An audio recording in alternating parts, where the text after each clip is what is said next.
कारण या भारतीय भूमीवरती धनवानांची नाही तर गुणवानांची पूजा केली जाते. या देशामध्ये साधन नाही तर साधना आणि आराधना हीच पूजली जाते. अशा साधकांची आराधकांची ही भूमी.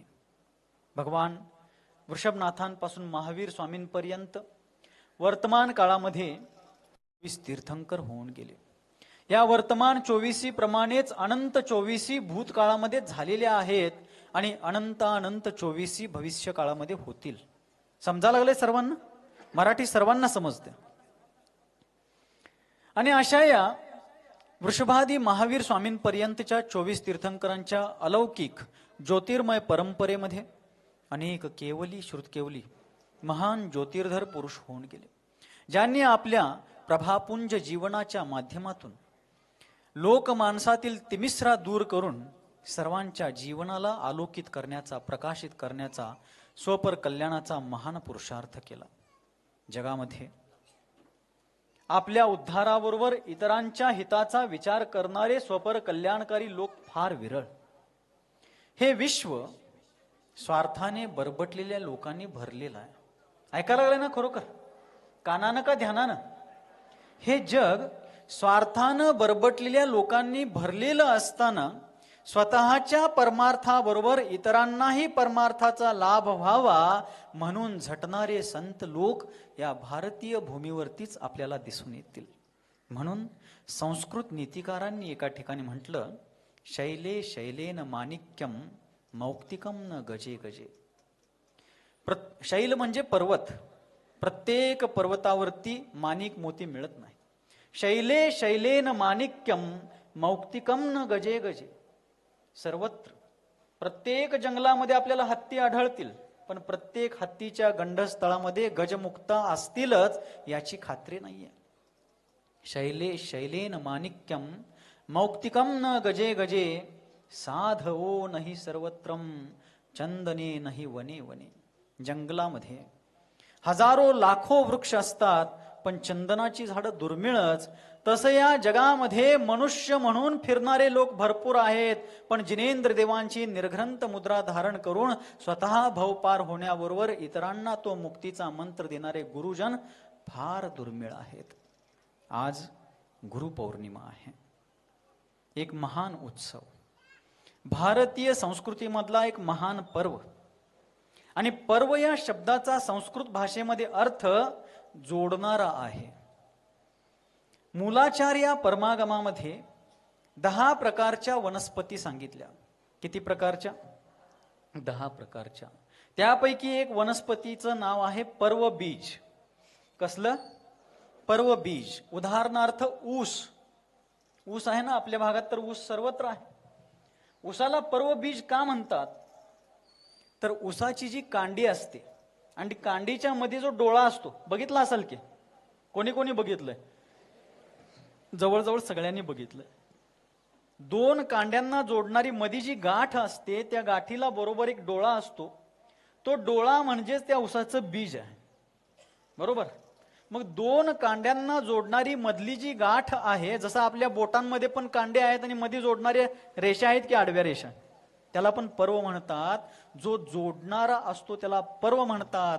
भारतीय संस्कृती ही पर्वांनी भरलेली संस्कृती आहे, जी माणसाला धर्म, अध्यात्म आणि संस्कृतीशी जोडणारी आहे. आणि त्यापैकीच आज गुरुपौर्णिमा. आपण सगळेजणच जाणता, विशेष करून शाहूनगरचे लोक जाणता, कारण या मंदिरामध्ये सतत कोणी ना कोणी साधू संत, मुनी संघ आणि चातुर्मास सुद्धा सतत होत असतात. आणि त्यामुळं आले गेलेल्या प्रत्येक साधूजनांनी ज्या त्या वेळी आपल्याला गुरुपौर्णिमेच्या त्या प्रासंगिक घटनाक्रमाचा महात्म्य आणि वर्णन करून जरूरच नक्कीच सांगितलं असणार. भगवान महावीर स्वामी वर्तमान 24 तीर्थंकरांपैकी अंतिम तीर्थंकर. बऱ्याच अजैन बांधवांना वाटतं की महावीर स्वामी हे जैन धर्माचे संस्थापक आहेत. नाही, जैन धर्म हा अनादिकालीन आहे. पण भरत आणि ऐरावत क्षेत्रामध्ये होणाऱ्या कालपरिवर्तनामुळं या ठिकाणी उत्सर्पिणी आणि अवसर्पिणीच्या दुष्मा सुषमा काळामध्ये, म्हणजे ज्याला आपण चतुर्थ काळ म्हणतो, त्या काळामध्ये एकानंतर एक 24 तीर्थंकर होतात. भरत ऐरावत क्षेत्राच्या दृष्टीनं कालपरिवर्तन आहे, पण विदेह पंचमहाविदेह क्षेत्रांच्या दृष्टीनं कालपरिवर्तन कधीही होत नाही. तिथं सदैव तीर्थंकर आढळतात असतात. आणि मग वर्तमानामध्ये भगवान महावीर स्वामी ज्या वेळेला श्रामण्य धारण करतात, निर्ग्रंथ दिगंबर जैनेश्वरी भगवती मुनिदीक्षा ग्रहण करतात, आणि दीक्षा घेतल्यानंतर 12 वर्षांची उग्रतर तपस्या करून त्यांना ज्या वेळेला 4 घाती कर्मांच्या क्षयानंतर कैवल्याची प्राप्ती होते, सर्वज्ञतेची प्राप्ती होते, अरहंत दशा तीर्थंकर प्रकृती नामकर्माचा उदय होतो, समौसरणाची रचना होते, साक्षात गंधकुटीमध्ये तीर्थंकर परमदेव विराजमान तर होतात. आणि जसं प्रचंड आग वर्षविणाऱ्या उन्हाळ्यानंतर पावसाळा येईल, सगळ्या धरतीची तहान भागेल आणि सर्वत्र ही धरती हिरवा शालू नेसेल, अशा आशेनं शेतकरी राजा ज्या प्रकारे मेघाकडं, वरुण राजाकडं नजर लावून बसलेला असतो, तसं समौशरणामध्ये आलेले सगळे भव्य जीव तीर्थंकर देवांची ती गंभीर दिव्य ध्वनी मेघ गर्जने समान गरजेल आणि आम्हा सर्वांचा भवसंताप दूर करेल, या आशेनं आशान्वित होऊन त्या ठिकाणी निरंतर प्रतीक्षारत असतात.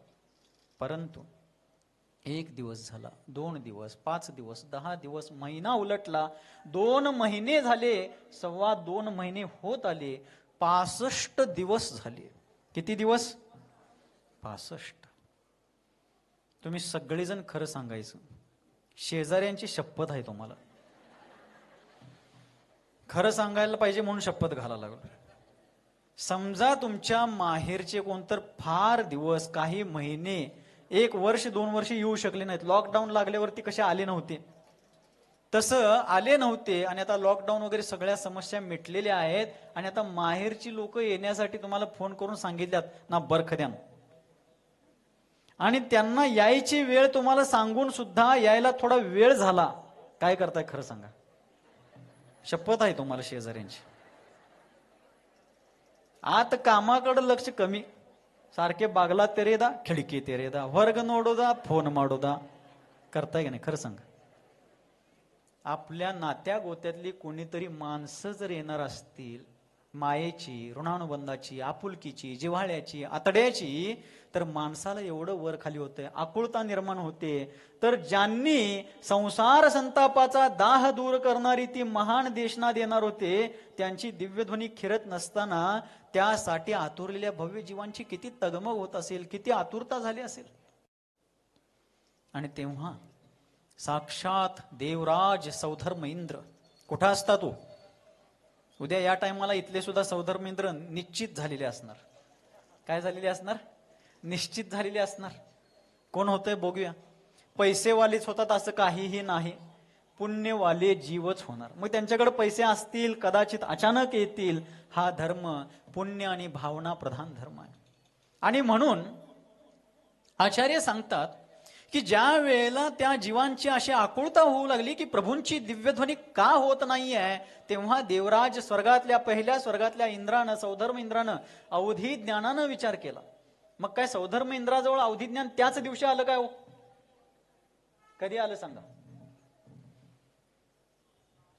कधी? देवांना तर भव प्रत्यय अवधी ज्ञान असतं, क्षायिक सम्यक दृष्टी असतो सौधर्म इंद्र, आणि त्याला तर जन्मजात अवधी ज्ञान असतं. पण ते अवधी ज्ञान सुद्धा इतके दिवस काम करत नव्हतं, कारण वेळ यावी लागते. काय यावी लागते? माणसाला वाटत असते जे आमच्या मनात येईल ते लगेच मिळालं पाहिजे, मनात आलं की हातात पाहिजे. पण असं प्रत्येक वेळी शक्य होत नाही, पुण्यपापाचा खेळ. आणि सौधर्म इंद्रानं 65 दिवस झाल्यानंतर विचार केला की प्रभू समोसरणामध्ये विराजमान असून देखील दिव्यध्वनी का खिरत नाहीये. त्यावेळी अवधी ज्ञानानं सौधर्म इंद्राच्या लक्षात आलं की समोसरणात सर्व काही आहे, प्रभू देखील आहेत, पण गुरुच नाहीयेत. कोण नाहीयेत?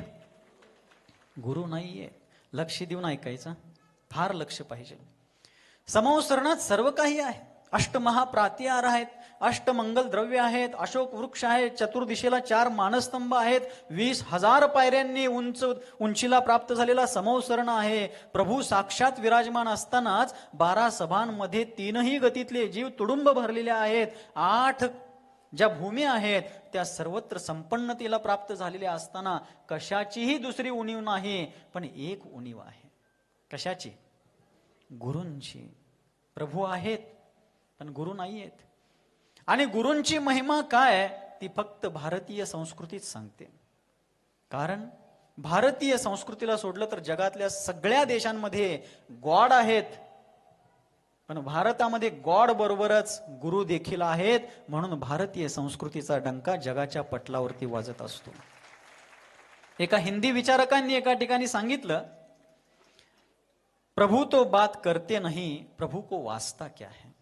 प्रभू तर मुक्तच झालेले आहेत, त्यांना या जगाशी काहीही देणं घेणं राहिलेलं नाहीये. त्यांनी जगाला आत्मशांतीचा मार्ग सांगून निर्वाण प्राप्त करून घेतलं. त्यांना आता कृतकृत्यतेची अवस्थेची प्राप्ती झाल्यामुळं आता कोणत्याही प्रकारची प्रवृत्ती त्यांची राहिली नाही. प्रभू तो बात करते नहीं, प्रभू को वास्ता क्या है. गुरु आप बात करते हो, बताइए रास्ता क्या है. गुरुदेव आपण बोलतात, आपण सांगा मुक्तीचा मार्ग काय. मंदिरात बसलेले प्रभू हे मूर्ती रूप आहेत, ते बोलत नाहीयेत, कथनचित बोलत नाही आहेत. पण हे गुरुदेव आपण तर बोलता आहात, आम्ही या संसारामध्ये तगमगतो आहोत, आम्हाला तो आत्मशांतीचा मार्ग आपणच दाखवा. भारतीय संस्कृतीमध्ये गुरुची गरिमा फार उत्तुंग स्तरावरती सांगितली गेली. आणि मग सौधर्मेंद्राच्या लक्षात आलं की या ठिकाणी प्रभू आहेत, पण त्यांच्या दिव्यध्वनीला समजून घेणारं पात्र नाहीये. तीर्थंकर असतात ना, ते इतके महिमाशाली असतात की त्यांची कोणतीही गोष्ट वाया जात नाही. का जात नाही सांगा बरं. तीर्थंकरांच्या जन्माच्या 10 अतिशयांमध्ये एक अतिशय आहे मलमूत्र रहितता. कोणता अतिशय आहे? त्यांना मलमूत्र घाम वगैरे काही येत नसतो. का?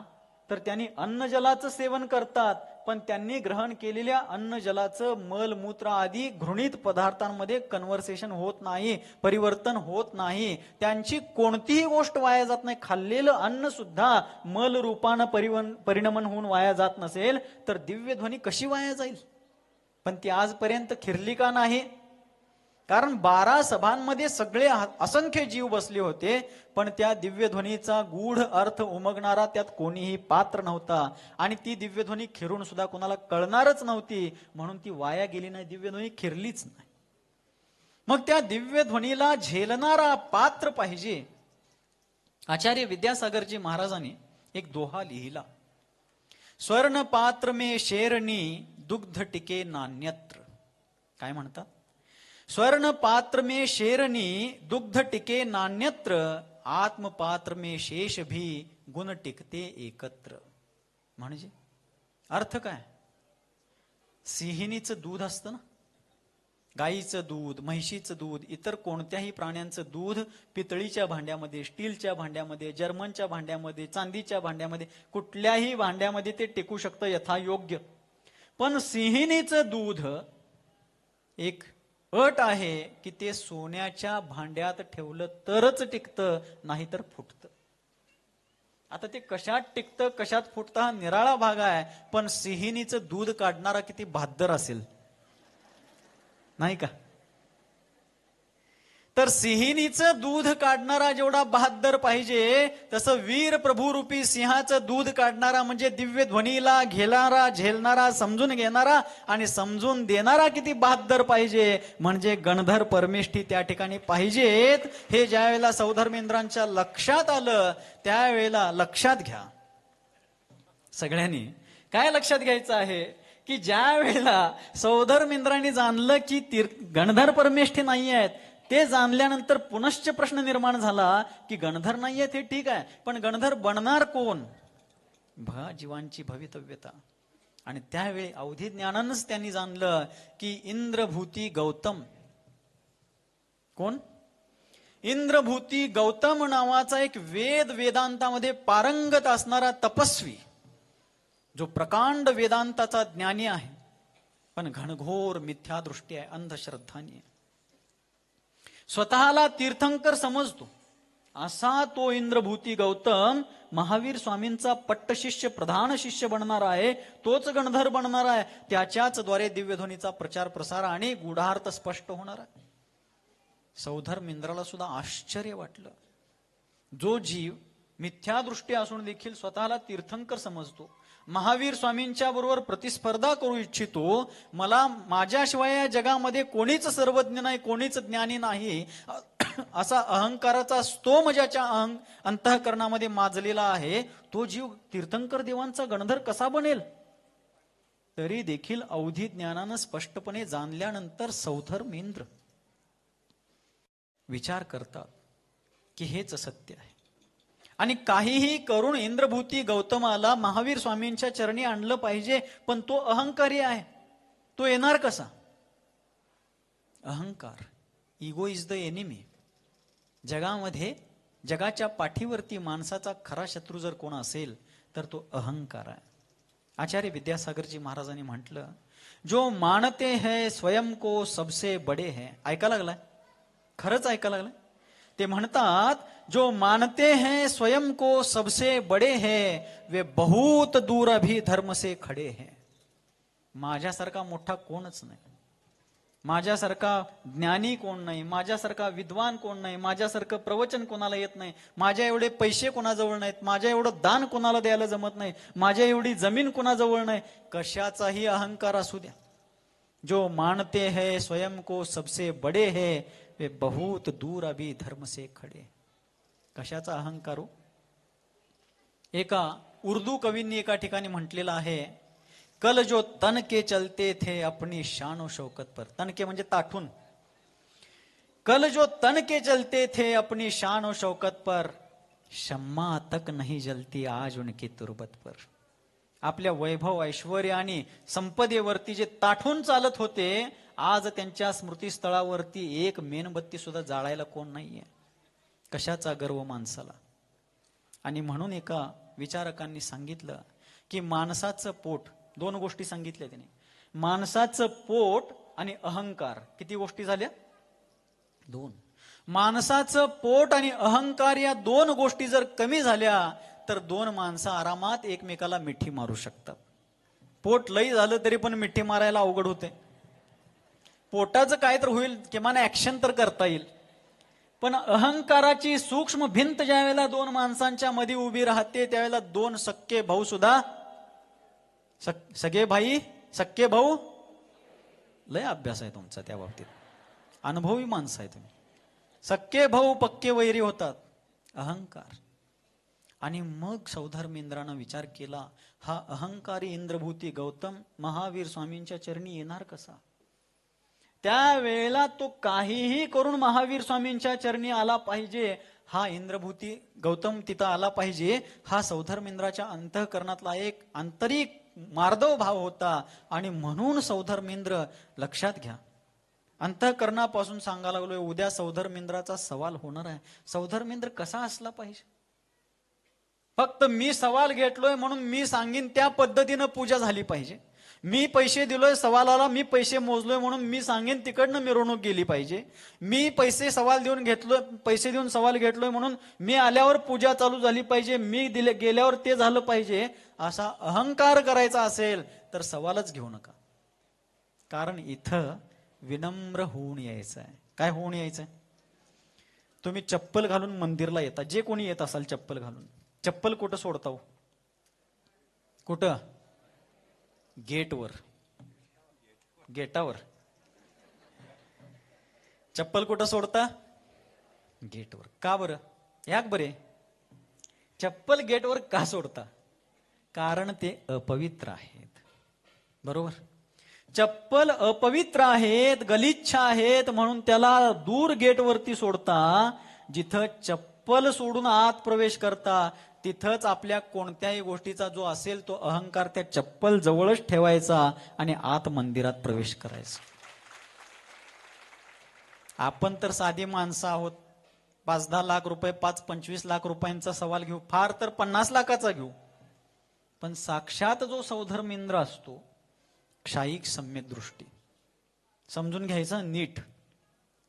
सौधर्म इंद्राच्या व्यक्तित्वाचा, त्याच्या हातात असणाऱ्या पॉवर्स, अधिकारांचं महत्व, त्याचा विस्तार समजून घेऊया थोडक्यात. क्षायिक सम्यक दृष्टी असतो, द्वादशांगाचा पाठी असतो, एक भवावतारी असतो, असंख्य देवदेवतांच्या वरती ज्याची आज्ञा चालत असते, ऐरावत हत्ती ज्याचं वाहन आहे, वज्र ज्याचं चिन्ह आहे, सौधर्म इंद्राणी ज्याची पट्ट महादेवी आहे, आणि एक सौधर्म इंद्र आपल्या एका जीवनामध्ये असंख्यात तीर्थंकरांचं पंचकल्याण करत असतो. अशा अनेक विभूती त्याच्या जवळ असताना देखील तो सौधर्मेंद्र आपल्या सगळ्या ऐश्वर्यशाली रूप वैभवाचा त्याग करतो आणि विक्रियारुद्धीनं एका बटुकाचं रूप धारण करतो. कशाचं रूप धारण करतो? कशाचं? बटुकाचं रूप धारण करतो.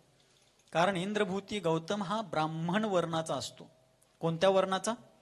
ब्राह्मण हा धर्म नाहीये, ब्राह्मण हा वर्ण आहे. भगवान वृषभ देवांनी दीक्षेच्या पूर्वी राजा असताना क्षत्रिय, वैश्य आणि शूद्र या 3 वर्णांची स्थापना त्यांच्या त्यांच्या कार्यावरून केली होती. ह्या जाती हे धर्म नाही आहेत, हे वर्ण आहेत. आणि नंतर भरत चक्रवर्तीने, आदिनाथ तीर्थंकरांचे ज्येष्ठ पुत्र भरत, ज्यांच्या नावावरून या देशाचं नाव भारत पडलं, ते भरत चक्रवर्ती, त्यांनी आपल्या राज्यकालामध्ये ब्राह्मण वर्णाची स्थापना केली. ब्रह्म म्हणजे आत्मा, त्या आत्म्याचे जे उपासक आहेत ते ब्राह्मण, या अर्थानं त्यांनी ब्राह्मण वर्णाची स्थापना केली होती. आणि हा इंद्रभूती जो होता तो ब्राह्मण वर्णाचा होता. त्याला समजावण्यासाठी, महावीर स्वामींपर्यंत आणण्यासाठी सौधर्म इंद्रानं आपलं वैभवशाली रूप, वस्त्र आभूषण, स्वर्गातली वस्त्र आभूषण या सगळ्या रूपाचा त्याग करून एक झोळी खांद्याला अडकवलेली आणि भगवे वस्त्र कमरेला, अंगाला गुंडाळलेले, गळ्यात रुद्राक्षाच्या माळा, भस्माचे पट्टे, मागे एक शेंडी सोडलेली, असं रूप धारण केला. त्याला स्वतःला सौधर्म इंद्राचं रूप धारण करून तिथं जाता आलं असतं. असतं का नाही? नक्कीच असतं. पण ते वैभवशाली रूप घेऊन गेल्यानंतर तो इंद्रभूती तिथे येणार नाही हे अवधी ज्ञानानं सौधर्म इंद्रानं जाणलं होतं. काहीही करून तो प्रभूंच्या चरणी आला पाहिजे, दिव्यध्वनी केरली पाहिजे, भव्य जीवांचा उद्धार झाला पाहिजे. त्याच्यासाठी मला माझं रूप, सौंदर्य, वैभव, ऐश्वर्य सोडावं लागलं तर चालेल, पण धर्म प्रभावना झाली पाहिजे, हे त्या सौधर्मेंद्राच्या मनात होतं. खरं धर्माचा धुरा वाहणारा व्यक्ती कसा असतो? धर्माचं नेतृत्व करणारा व्यक्ती कसा आहे? सौधर्मेंद्र सामान्य व्यक्ती आहे का? एक भवावतारी सौधर्मेंद्र देव पर्याय संपली की मनुष्य गतीमध्ये येऊन निर्ग्रंथ दिगंबर जैनेश्वरी भगवती मुनी दीक्षा घेऊन त्याच भवातून मुक्तीला जाणारा जीव आहे तो. पण आपल्या वैभव, ऐश्वर्य, सत्ता, साम्राज्याचा स्तोम बाजूला ठेवून बटुकाचं रूप धारण करून त्या ठिकाणी जातो. लहान मुलाचं रूप धारण करून जातो. इंद्रभूती गौतम 500 शिष्यांना समोर बसवून वेदांताचं अध्ययन करवत असतात. त्या इंद्रभूतीचे आणखीन 2 भाऊ अग्नी आणि वायुभूती, त्यांचे पण 500 शिष्य असतात. सगळेजण आपापल्या शिष्यांना मार्गदर्शन देत असताना हा बटुक इंद्रभूतीच्या दारात जातो, प्रणाम करतो. शाहीक सम्यक दृष्टी सौधर्मेंद्र, पण एक लोकोपचारानं, कारण का तसंच अहंकारानं उभं राहिलं तर हा जुमानणार नाही म्हणून प्रणाम करतो आणि म्हणतो गुरुदेव. कोणाला म्हणतो? इंद्रभूतीला म्हणतो, गौतमाला म्हणतो की गुरुदेव, या पृथ्वी तलावरती आपल्यासारखे ज्ञानी कोणीच नाहीये. ही सायकोलॉजी आहे. एखाद्या व्यक्तीला आपल्या गोष्टींचा मुद्दा पटवून द्यायचा असेल तर थोडी स्तुती करावीच लागते, आणि मग आपल्यासारखा ज्ञानी या पृथ्वी तलावरती दुसरा कोणीच नाही. आणि म्हणून काही शंका, काही जिज्ञासा माझ्या मनात असल्यामुळं त्या जिज्ञासांचं उत्तर कितीही विचार केला तरी सुचत नाहीये, सापडत नाहीये. गुरूंनी सांगितलेल्या उपदेशाचा गूढ अर्थ समजत नाहीये, आणि त्याचा गूढार्थ तुमच्याशिवाय दुसरा कोणीच मला समजावून सांगायला या पृथ्वी तलावरती समर्थ नाहीये. ही खात्री माझ्या मनाला पटलेली आहे, म्हणून मी तुमच्या चरणी आलोय. प्रणाम गुरुदेव, माझ्या शंकेचं निराकरण करावं. एवढ्या सगळ्या शेकडो शिष्यांपुढं हा व्यक्ती पृथ्वी तलावरचा सगळ्यात महान ज्ञानी म्हणून मला म्हणतोय. ह्या ऐकल्याबरोबर त्याच्या पाठीचा कणा आणि जरा ताट झाला. खरं सांगा, आपल्याला कोणतर जरा चांगलं म्हणलं तर गुदगुल्या होत्यात का नाही? खरं सांगा, मनापासून सांगा. काय आज भाजी चांगली केलीस ग आई, असं जर पोरग म्हटलं, हे संध्याकाळची भाजी त्याच्यापेक्षा चांगली होते. जो स्तुती ती एक सायकोलॉजी आहे, मनोविज्ञान आहे ते. आणि मग इंद्रभूती गौतम ताठपणे बसला. बोल वत्सा, वत्स बोल, तुझी काय शंका आहे? कुठलीही शंका असू दे, सांग तू. त्यावेळेला बटू रूपधारी, द्वादशांगाचा पाठी असून सुद्धा बटूचं रूप धारण करणारा किती विनम्र असेल सौधर्मेंद्र. त्याच्या अंतःकरणात एकच एक तळमळ होती की त्या समोसरणात बसलेल्या असंख्य जीवांना दिव्य ध्वनीचा लाभ व्हावा. त्याच्यासाठी मला बटूचं रूप धारण करून झोळी खांद्याला अडकवायला लागली तर लागू दे, पण कुठल्याही भव्य जीवाला प्रभूंच्या वाणीला ऐकण्यापासून वंचित राहावं लागू नये. सगळ्यांना धर्मामृताचा लाभ व्हावा यासाठी पंचकल्याणकाचं नेतृत्व करणारा सौधर्मेंद्र खांद्याला झोळी अडकवतो.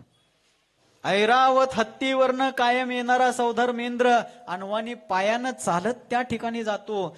खरा धर्मात्मा तो. आणि तिथं गेल्यानंतर त्यानं त्यांचा विनय शिष्टाचार केल्यावरती इंद्रभूती म्हणतो, बोल वत्स, काय प्रश्न आहे तुझा? बोल. जगातला असा कोणताही प्रश्न नाही ज्याचं उत्तर माझ्याजवळ नाहीये. बोल, तुझा काय प्रश्न? माणसाला जर अहंकार निर्माण झाला तर तो आंधळा होत असतो. आणि मग त्यावेळेला सौधर्मेंद्र, बटू रूपधारी सौधर्मेंद्र एक श्लोक म्हणतो, त्रैकाल्यम द्रव्य षटकम नवपदसहितम जीव षटकाय लेशा पंचान्ये चास्तिकाया व्रत समिती गती ज्ञान चारित्र भेदा इत्ते तन्मोक्ष मूलम त्रिभुवन महिताई प्रोक्तम अर्हत भिरीशाई प्रत्येती श्रद्धाती स्पृशती च मतिमान यह सवय शुद्ध दृष्टी. हे ऐकल्याबरोबर इंद्रभूतीला गरा गरा गरा गरा गरा गरा गरा गरा फिरवायलाच लागलं की ते आश्रम सगळं. कारण त्याला वेदांतामधलं येत होतं, जैन सिद्धांतामधलं कुठं काय येतंय त्याला. त्रैकाल्यम 3 काल, द्रव्य षटकम 6 प्रकारचे द्रव्य, नवपद सहितम जीव षटकाय लेशा 9 पदार्थ आणि 6 प्रकारचे जीव म्हणजे षटकाय जीव आणि 6 प्रकारच्या लेशा इत्यादीचा हा श्लोक म्हणून त्या बटू रूपधारी सौधर्मानं विचारलं की हे गुरुदेव, आपण थोर आहात, सर्वज्ञ आहात. या श्लोकाचा अर्थ, हा श्लोक मला गुरूंनी शिकवला होता, पण याचा अर्थ मात्र त्यांनी सांगून सुद्धा माझ्या लक्षात राहिला नाही. आज त्याचा अर्थ मला समजून घ्यायचा आहे, सांगा गुरुदेव. आता त्यालाच भिणभिणा लागले, आता त्याला काय येते. पण अहंकार पुन्हा नडला आणि तो इंद्रभूती गौतम म्हणतो, हे वत्स, हा श्लोक फार गूढ आहे, गंभीर अर्थानं भरलेला आहे. याचा अर्थ समजून घेण्या एवढी बौद्धिक क्षमता तुझी नाही आहे. चल, तुझे गुरु कोण आहेत त्यांच्याशीच मी चर्चा करतो, त्यांनाच पाणी पाजवतो, चल. अहंकार, अजूनही अहंकार आहे. इंद्रभूती गौतम म्हणतोय की या श्लोकामध्ये गंभीर अर्थ भरलेला आहे, तुला याचा अर्थ उकलणार नाही. तुझ्या गुरुशीच मी चर्चा करतो, त्यालाच याचा अर्थ समजावून सांगतो, चल तुझ्या गुरुकडं.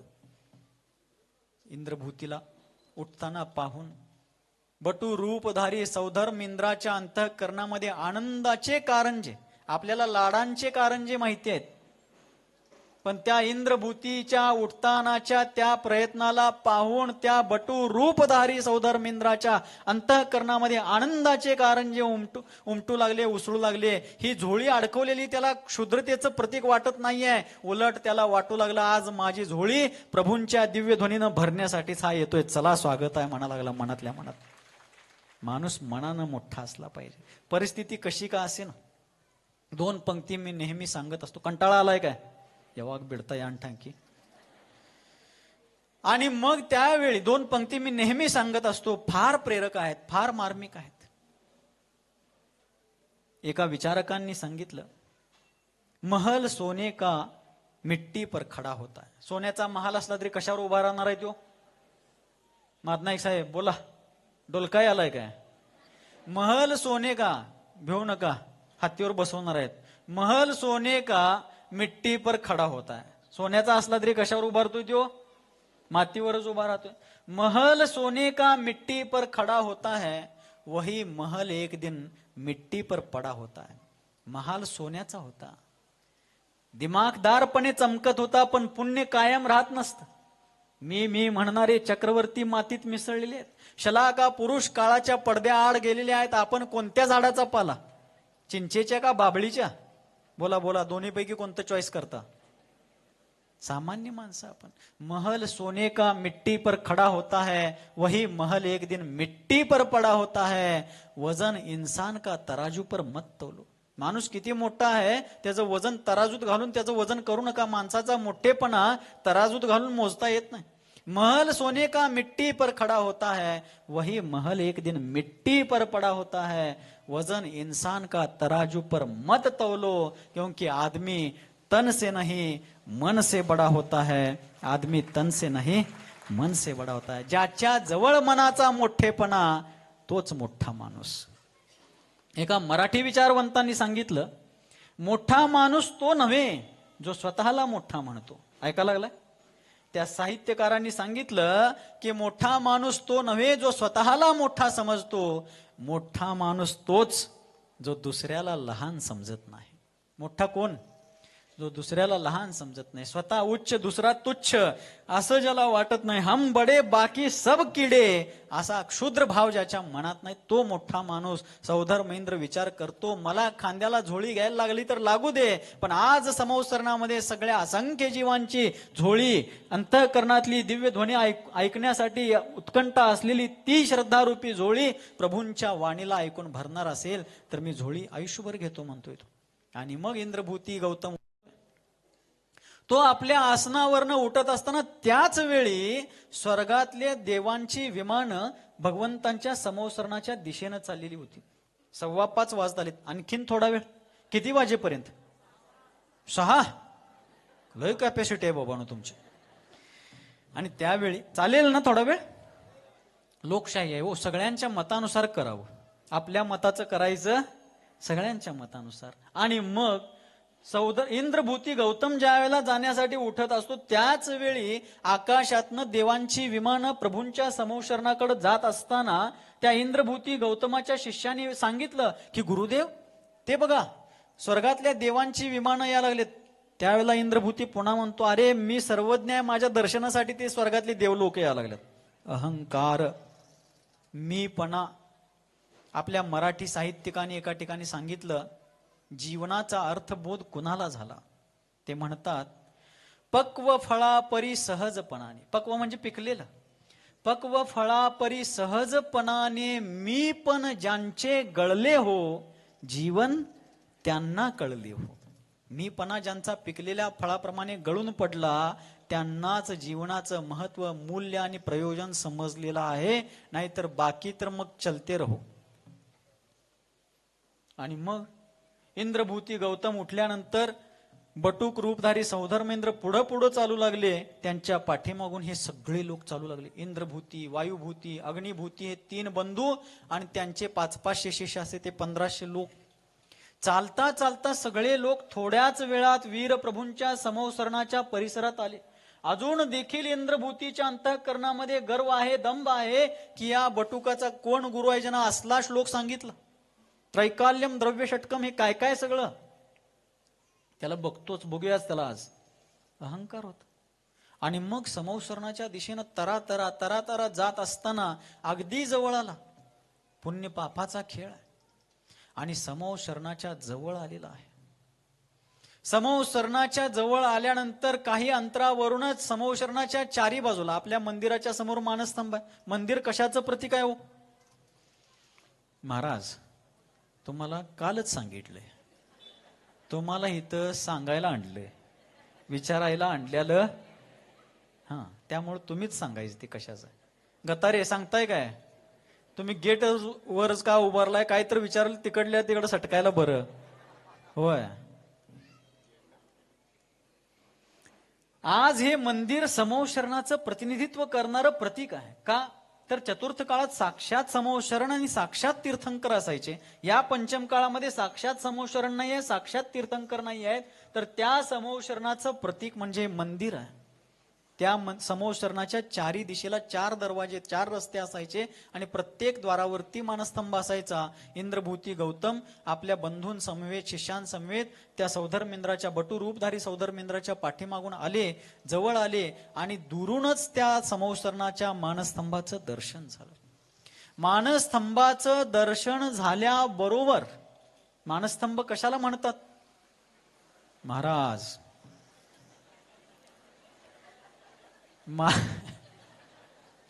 मानस्तंभ या शब्दाचा अर्थ आहे, मान म्हणजे अहंकार. मान म्हणजे अहंकार, मीपणा, गर्व, घमेंड, दर्प. त्या मान म्हणजे अहंकाराचं जो स्तंभन करतो, त्या अहंकाराला जो रोखतो त्याला मानस्तंभ म्हणायचं. आपण या ठिकाणी मानस्तंभाजवळ येतो. माणूस नेहमी ताठ मानेनं चालत असतो. मोडीन एवढाच रिस्पॉन्स जर शास्त्राच्या चर्चेत असता, ही आत्ता रिकामी जागा भरताना जेवढा रिस्पॉन्स दिला, एवढाच रिस्पॉन्स जर शास्त्र सभेत दिला तर केवळ ज्ञान व्हायला लई वेळ लागणार. मोडीन पण वाकणार, हा माणसाचा एक आविर्भाव असतो. आणि म्हणून वत्स, ज्या वेळेला माणूस असं ताठ मानेने चालत असतो, पण मानस्तंभाजवळ आल्यावरती त्याला वर बघायला लागतं. का? प्रभू उंच आहेत. त्याच्या अहंकाराचं स्तंभन त्या ठिकाणी होत असतं, म्हणून तो मानस्तंभ आहे. त्याला मानस्तंभ एवढ्यासाठी म्हणत असतात. आणि मग इंद्रभूती गौतमानं ज्या वेळेला मानस्तंभ पाहिला, त्यातल्या चतुर्मुख जिनबिंबांना पाहिलं, त्याचा गर्व गलित गात्र झाला, तो नम्रीभूत झाला. तो इंद्रभूती गौतम काय करायला आला होता माहितीये? सुतळीला मिठाची पुतळी बांधून, पुतळी म्हणजे मिठाचा खडा, सुतळीला मिठाची पुतळी बांधून समुद्राची खोली मोजायला आला होता. इंद्रभूती गौतम सुतळीला मिठाची पुतळी बांधून समुद्राची खोली मोजायला आला होता. पण खोली मोजायची राहू दे, ती पुतळी पाण्यात गेल्यानंतर त्या पाण्यातच विरघळून जाते. तसं इंद्रभूती गौतम महावीर स्वामी रूपी समुद्राचाच होऊन गेला, त्यात विरघळून गेला. अजून त्यांचं दर्शन झालेलं नाहीये, त्यात अजून खूप दूरवरती आहेत समवसरण सभेमध्ये. पण समवसरणाचा मानस्तंभ पाहूनच त्याचा गर्व गलित गात्र झाला, नतमस्तक होऊन आत गेला. सौधर्म इंद्राला म्हणणारा की चल, तुझी बुद्धी नाहीये, तुझ्या गुरुलाच हिसका दाखवतो, चल. हिसका दाखवायचं दूर, तो स्वतःच आता त्या ठिकाणी नम्रीभूत झालेला आत जातो. महावीर स्वामींच्या साक्षात समोर उभा राहतो, गंधकुटीच्या समोर. त्यांच्या त्या दिव्य वीतराग स्वरूपाचं दर्शन करून कृतार्थ होतो. वस्त्राभूषणांचा, सगळ्या वेशभूषेचा त्याग करतो. प्रभूंच्या साक्षीनं, आत्मसाक्षीनं, सिद्ध साक्षीनं निर्ग्रंथ दिगंबर जैनेश्वरी भगवती मुनिदीक्षा घेतो. प्रभूंना प्रणाम करतो आणि गणधर पीठावरती विराजमान होतो. गुरूंची पूर्णता त्या दिवशी झाली, म्हणून त्याच या तिथीला गुरु पौर्णिमा म्हटलं जातं. काय म्हटलं जातं? गुरु पौर्णिमा. खरं बघितलं तर गुरु पौर्णिमा नाही, गुरु पूर्णिमा है. गुरु क्या है? पूर्णिमा है. कारण जन्म देणारी आई ही अन्नापासून तयार झालेलं दूध पाजवते आणि रक्ता मांसाचं, हाडा मांसाचा देह पोसते. परंतु गुरु पूर्णिमा क्यों है? कारण गुरु ही जिनवाणी रूपी अमृत पाजवतात आणि आत्म्याचं पोषण करून त्याला शाश्वत अतिंद्रिय आनंद प्राप्त होण्याचा मार्ग सुकर करतात. म्हणून गुरु पौर्णिमा, गुरु पूर्णिमा. मला एक सांगा, तुम्ही जयसिंगपूरमध्ये राहता, जिशिंगपूरमध्ये. आपल्या जयसिंगपूरमध्ये एक सज्जन श्रावक होते, सुनील भराटे. त्यांनी आता दीक्षा घेतलेली आहे.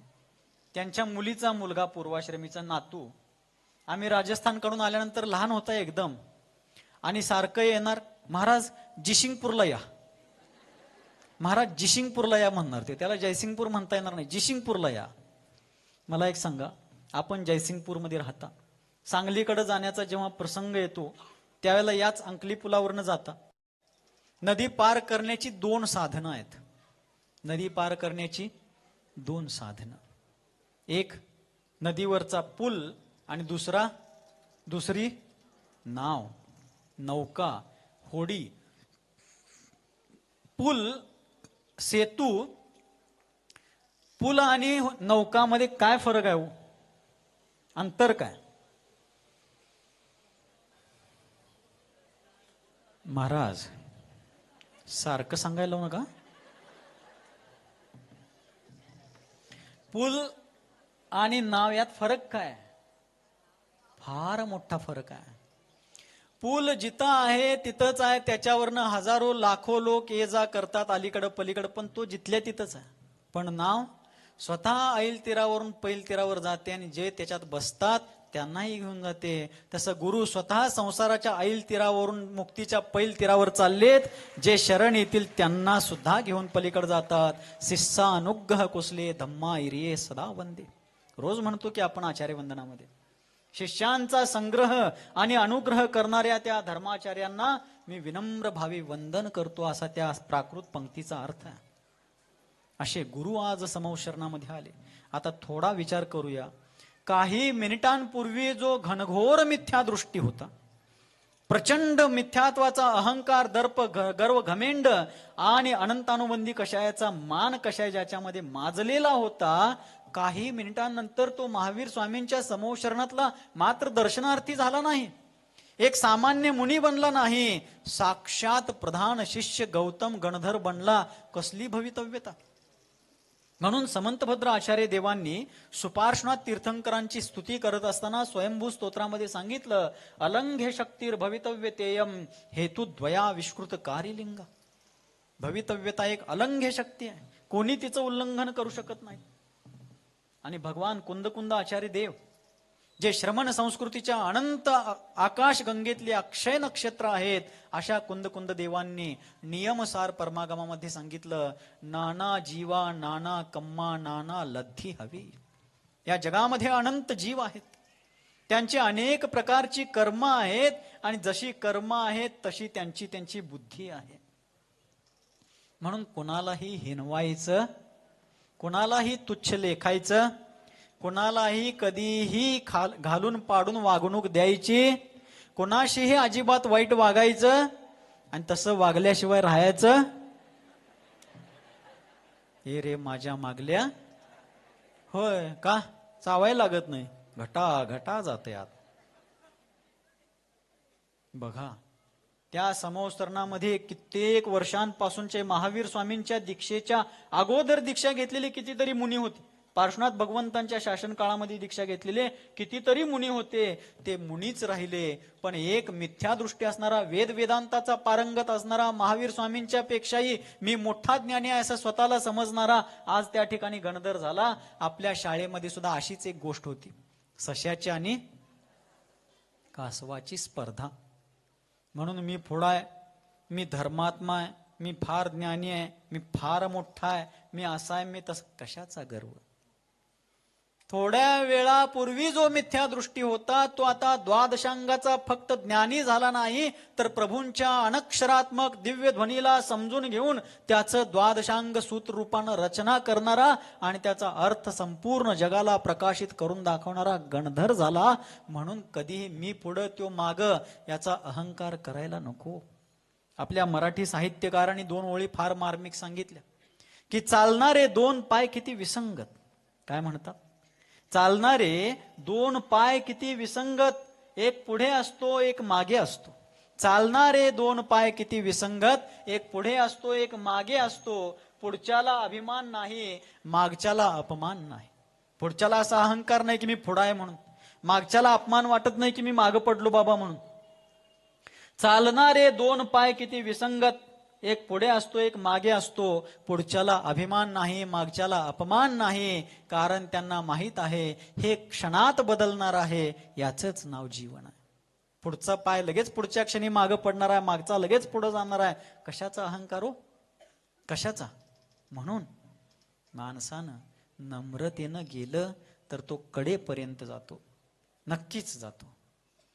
सशाला अहंकार निर्माण झाला, हे कासव काय माझ्या बरोबर येते. पुढं जाऊन निवांत घोरत राहिला, झोपत राहिला. कासव कधी जाऊन फज्जाला पोचलं तरी पण त्याला कळलं नाही. म्हणूनच मी धर्मात्मा आहे, मी रोज स्वाध्याय करतोय, मी रोज अष्टक करतोय, मी रोज पूजन करतोय, हो काल येऊन मला काय सांगतोय. कुठल्याही गोष्टीचा अहंकार करायचा म्हणा. आम्ही कधीही अहंकार करणार, आम्ही कधीही गर्व करणार, आम्ही कधीही नम्रपणे वागणार.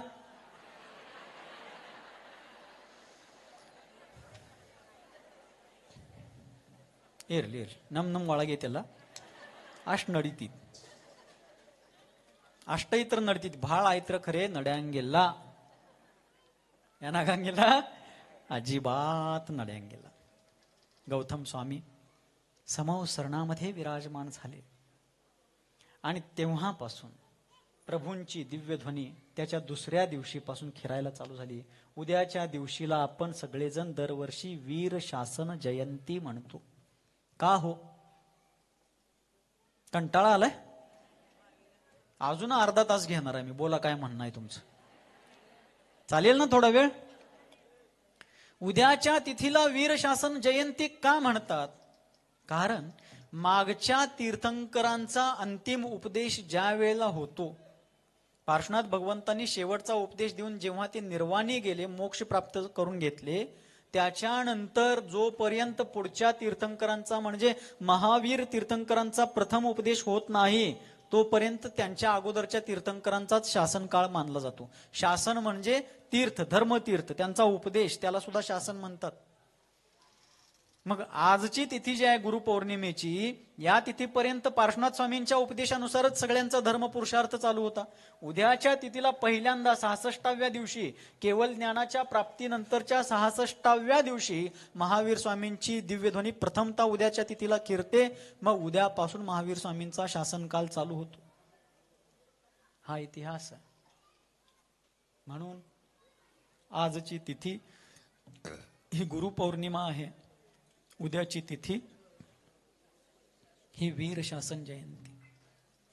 महावीर स्वामी होऊन गेले, गौतम स्वामी होऊन गेले, त्यांच्यानंतर हजारो महान प्रज्ञाश्रमणाचार्य होऊन गेले, सारस्वताचार्य होऊन गेले, महान ज्ञानी अंग पूर्वाचे ज्ञाते, द्वादशांगाचे पाठी, अनेक महान महान सरस्वती पुत्र आचार्य होऊन गेले, मुनिजन होऊन गेले. पण जसजसं काळ पुढे गेला आणि या भारतामध्ये परकीयांचं आक्रमण झालं, परकीय आक्रांता लोकांनी या देशाला बेचिराग करून टाकलं, या देशाला पायदळी तुडवून टाकलं, इथल्या संस्कृतीला, इथल्या सभ्यतेला खिजवून टाकलं. आणि त्यावेळी गेल्या 650-700 वर्षांमध्ये या भारतामध्ये कोणीही आचार्य नव्हते, मुनी महाराज होते. पण भारताच्या दक्षिण भागामध्ये, ते पण कर्नाटकाच्या दक्षिणेमध्ये कुठंतरी जंगलामध्ये विरळ संख्येनं होते.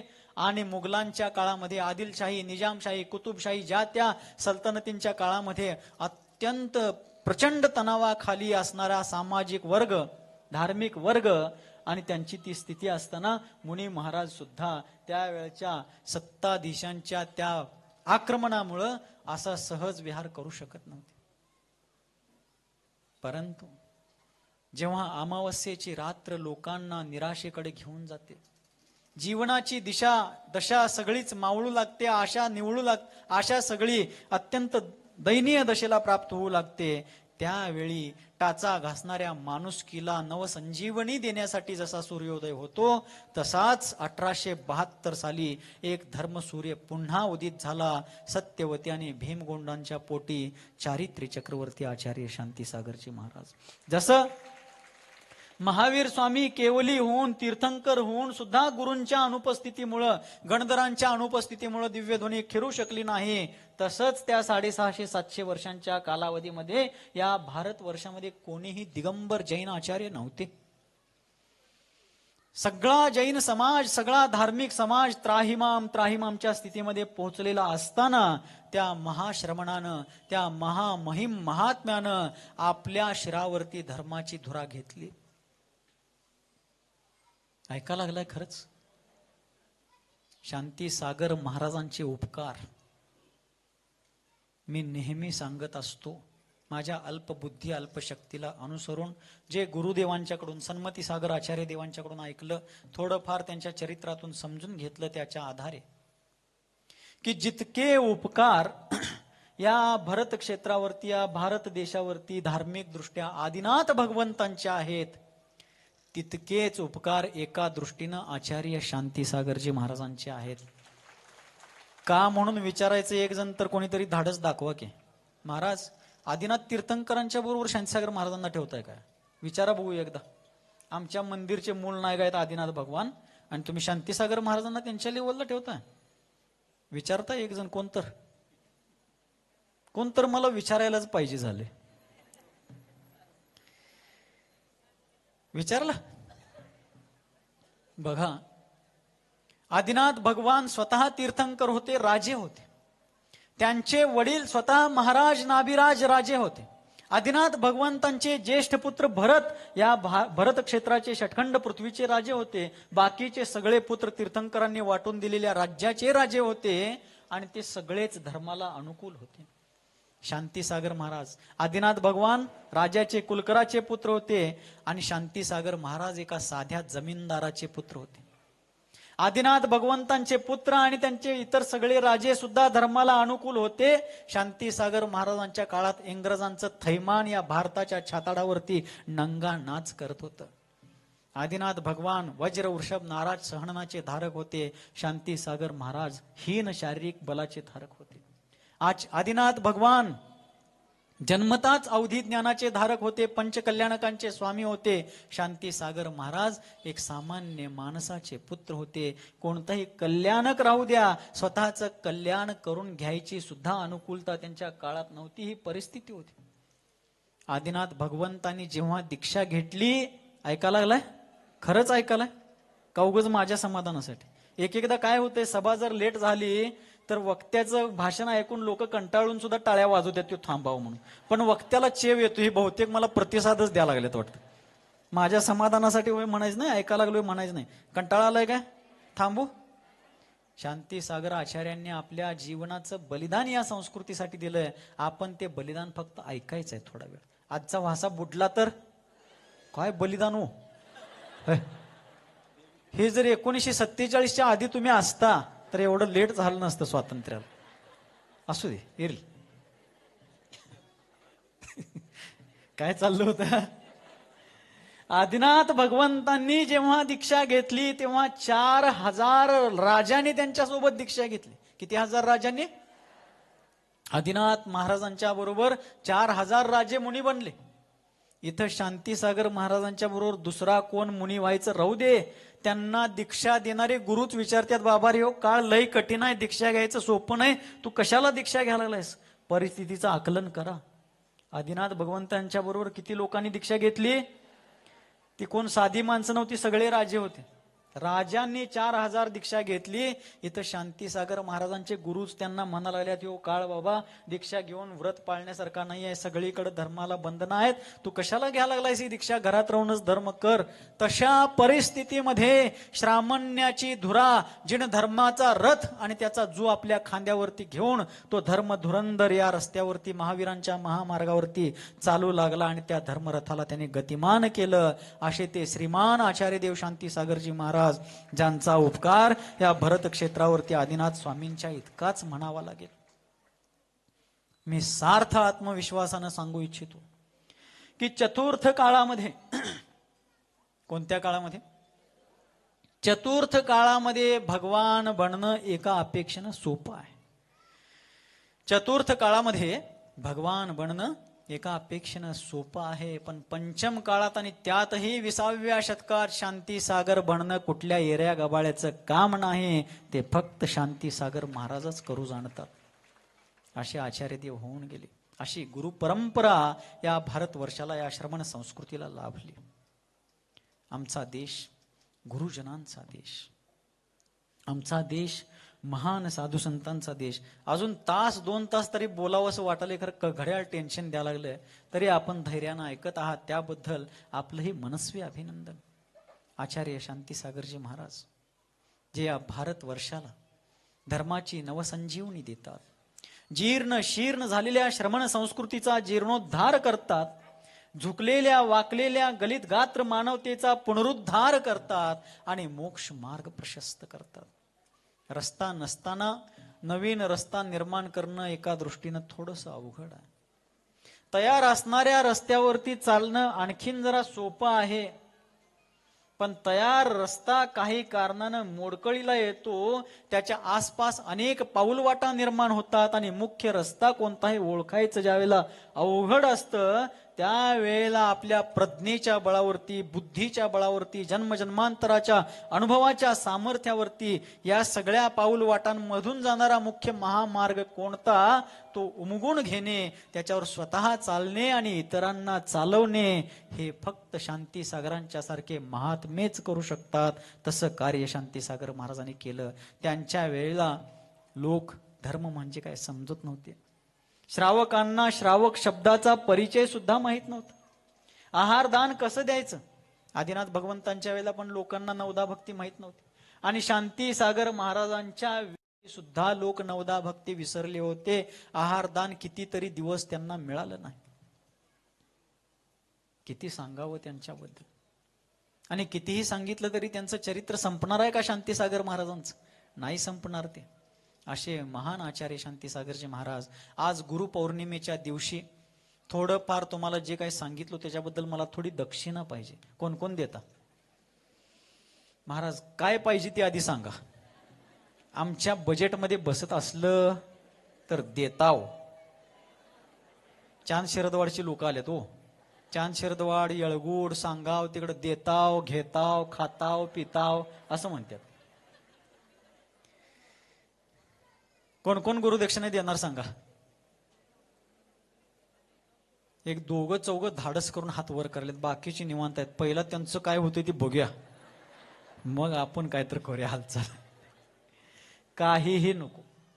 गुरुदक्षिणा म्हणून तुमचं सोनं चांदी जमीन जुमला काहीही नको.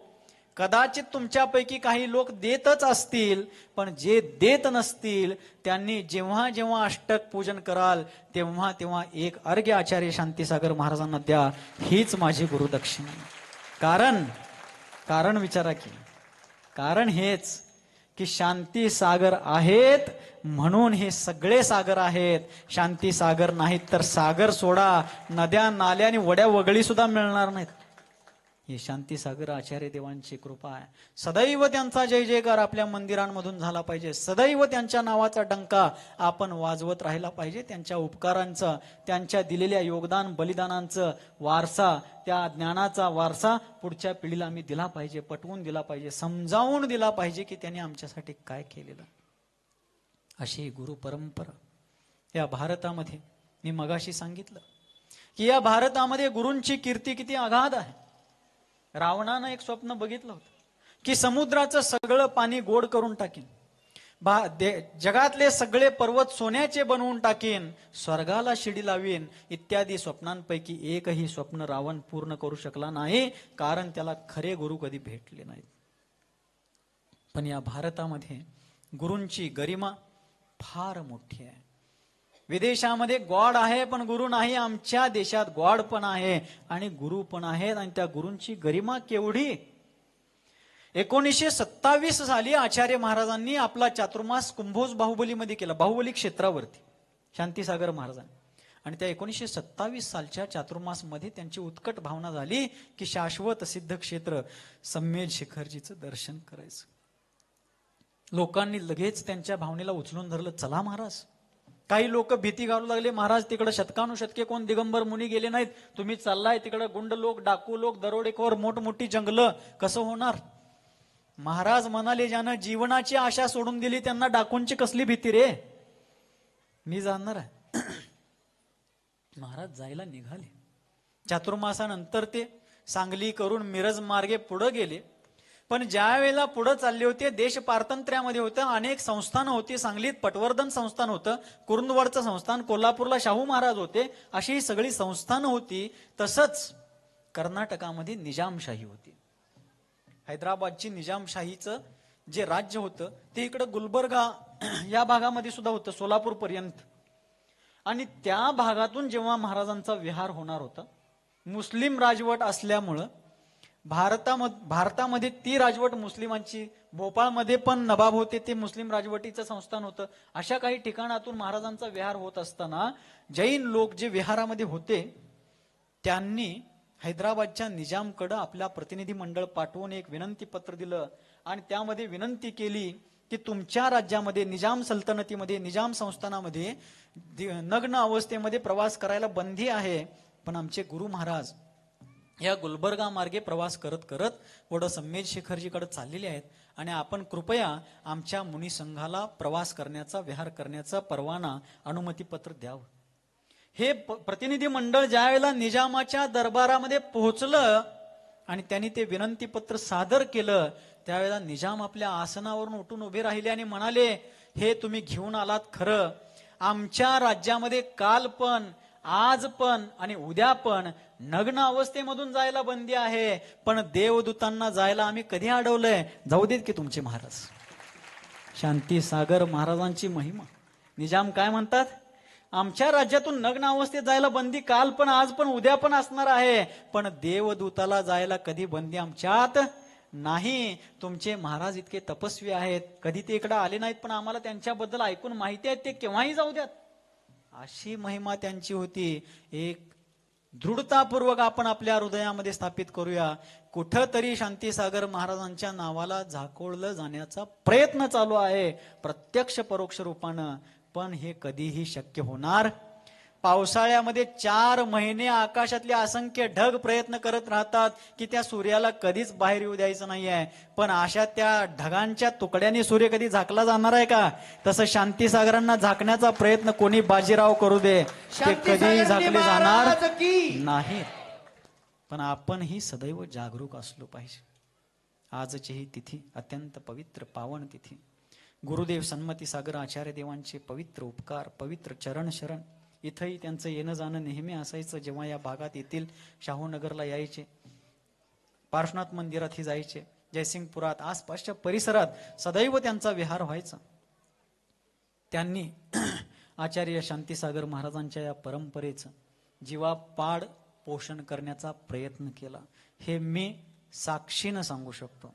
2007 साली XYZ एका संघाकडून हाच प्रयत्न झाला की शांतीसागर प्रथमाचार्य नाहीत. त्यावेळेला या भागात अनेक संघ विहार करत होते, पण एकच आचार्य सन्मतीसागरजी महाराज, ज्यांनी 4थ्या गल्लीच्या मंदिरामध्ये इंद्रध्वज काय इंगळे सभागृहामध्ये सभा घेतली होती, आणि त्या सभेमध्ये दक्षिण भारत जैन सभा, मध्यवर्ती वीर सेवा दल आणि अनेक गणमान्य लोकांच्या उपस्थितीमध्ये आचार्य महाराजांनी प्रबोधन करून शांतीसागर महाराजांच्या प्रतिष्ठेला कोणीही धक्का लावला तर ते खपवून घेतलं जाणार नाही, हे ठणकावून सांगणारे फक्त सन्मतीसागरजी महाराजच या भागात प्रयत्न करून गेले. अशा गुरूंचा शिष्य म्हणून घ्यायचा गौरव आणि गर्व आम्हाला सदैव आहे, ज्यांनी म्हणजेच सन्मतीसागर आचार्य महाराजांनी कधीही स्वतः आणि आपल्या शिष्यांना मंत्र, तंत्र, टोना, टोटका, गंडा, दोरा, लिंबू, बिब्बा इत्यादी कुठल्याही आगम विरुद्ध क्रियाचर्यांना स्थान स्वतः दिलं नाही. शिष्यांना कधी त्या गोष्टींमध्ये पडू दिलं नाही. कोणत्याही प्रकारच्या आडंबर अवडंबराला जागा दिली नाही. सदैव जैन संस्कृतीच्या वीतराग मार्गाचंच पोषण केलं आणि खऱ्या शांतीसागर आचार्य देवांच्या परंपरेला पुनश्च पुढे घेऊन जाण्यामध्ये आपल्या वयोवृद्ध जीवनामध्ये अनेक प्रयत्न केले.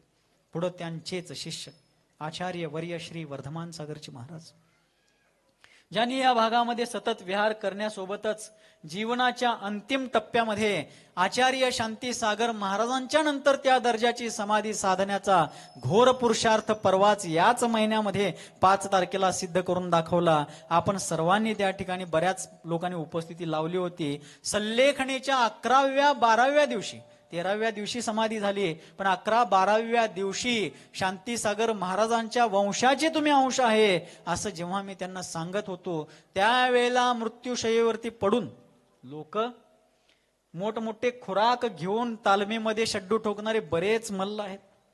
भावकी विरुद्ध दंड थोपटणारे अनेक लोक आहेत. राजकारणात एकमेकाविरुद्ध दंड थोपटणारे बरेच राजकारणी आहेत.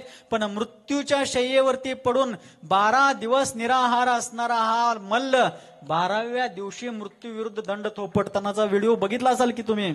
हे साहस सगळ्यांना जमणार नाही. अशी ही गुरु परंपरा, अशी ही श्रमण परंपरा. आपण सर्वजण अशा गुरूंचे अनुचर होऊया, त्यांच्या चरणाचे दास बनूया. अशा गुरुजनांच्या चरणाची धुली मस्तकावरती लावून आपल्या जीवनाला पवित्र पावन बनवूया, आपलं जीवन सार्थक करून घेऊया. वेळ भरपूर झालेला आहे.